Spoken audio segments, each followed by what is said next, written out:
हजरत फरकद एक सियाबी थे, और ये वो सियाबियां जिन्होंने हजरत उमर के जमाने में मूसल का इलाका फतह किया था। बड़े दलेर थे। इनकी 4 बीवियां थी। वो कहते हैं जब भी ये घर में आते तो खुशबू इतनी आला लगा के आते कि हम हैरान हो जाती। औरतें ज्यादा तैयारी करती हैं ना मर्दों से, कि नहीं? कि आजकल मर्द ज्यादा करते हैं। चलो मैं दस छोड़ो, मैं अपनी सलाह कर ला। तुसी दोवां गल्लां ते इंज कीता है, अब पता नहीं सच क्या है, कौन ज्यादा तैयारी करता है? चलो बैठे जो मर्द ने। वैसे मेरे पास जो अखबारी तराशे हैं उनमें यह लिखा है कि आजकल मर्दों के मेकअप पे ज्यादा खर्च आने लगा। ये तहकीकी रिपोर्ट है। और पाकिस्तान में सबसे ज्यादा जो अखराजात हैं वो मेकअप के सामान के हैं। पहले लड़कियां ब्यूटी पार्लर जाती थी, अब लड़के भी जाते हैं। पहले सिर्फ दुल्हन जाती थी, अब सारा खानदान जाता है। अल्लाह ताला माफ करे। इसके बावजूद बड़ी गुर्बत है मुल्क में, परेशानी भी बड़ी है। इसके अलावा हमें गरीबों का दर्द है। इसके बावजूद हम लोगों की मदद करना चाहते हैं। पता नहीं क्या तर्जुमा किया हमने गरीब परवरी का, क्या माना बनाया, अल्लाह ही बेहतर जानता है। कि वो चीजें जिनकी बिल्कुल हाजत नहीं, बिल्कुल जरूरत नहीं, उन पर लाखों लुटा के कहते हैं वो देखो बेचारे को रोटी नहीं मिल रही। तो भाई आप मेहरबानी करते, खाली कंगी कर लेते, बाकी पैसे गरीब को दे देते। लेकिन चले, म्यार है ना हमारा अपना अपना अपना अपना म्यार है, उस पर मैं जाता नहीं, बात नहीं करता।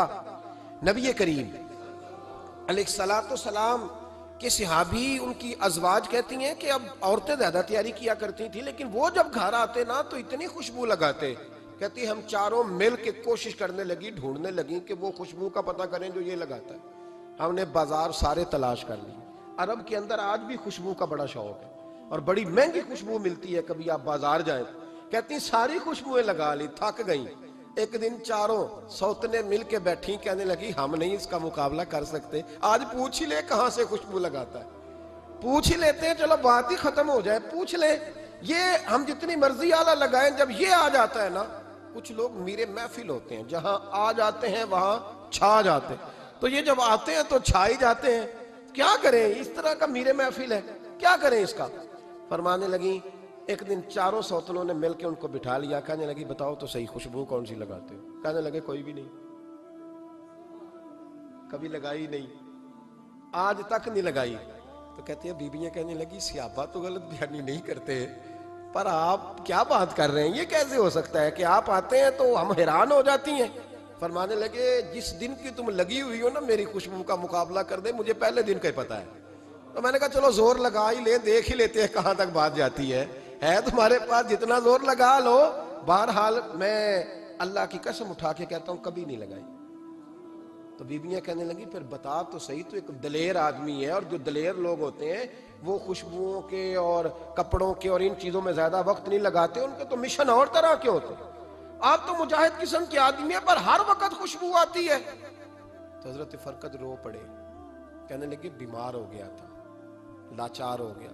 हकीमों तबीबों ने इनकार कर दिया, वजूद पर मेरे आबले निकल आए, फिंसियां बन गई, उनमें पीप भर गई, बैठ नहीं सकता था, उठ नहीं सकता। जब थक गया ना तो दरवाजा रसूल पे चला गया। जब थक गया तबीबों का, थकाया सताया, हुजूर की बारगाह में कहा महबूबा देखे तो सही मेरा क्या हाल है। हुजूर जरा देखे, चल नहीं सकता, सो नहीं सकता, बैठ नहीं सकता, तेरे अलावा गम किसे बताऊं। कहते हैं हुजूर ने फरमाया 70 ढांप ले, बाकी सारे कपड़े उतार दे। 70 ढांप ले। कहते हैं टखनों से लेकर नाफ तक मैंने 70 ढांप ली, बाकी सारे कपड़े उतारे। हुजूर क्या करेंगे? फरमाते हैं नबी पाक ने दस्ते मुबारक उठाया, बर्फ से ठंडा, कस्तूरी से ज्यादा महकने वाला। फरमाते हैं पूरे वजूद पर मेरे हुजूर ने दस्ते मुबारक एक दफा लगा दिया, अब जिधर जिधर से गुजरता हूं सारी दुनिया खुशबू से भर जाती है। ये नबी पाक का दिया हुआ नूर है, ये हुजूर की अता करदा शिफा है, ये रसूल पाक के हुस्न की खैरात है। एक शायर ने एक फिक्रा का कमाल कर दी, कहने लगा जुल्मत को उनके नूर ने काफूर कर दिया, जिस पर पड़ी नजर उसे भी नूर कर दिया।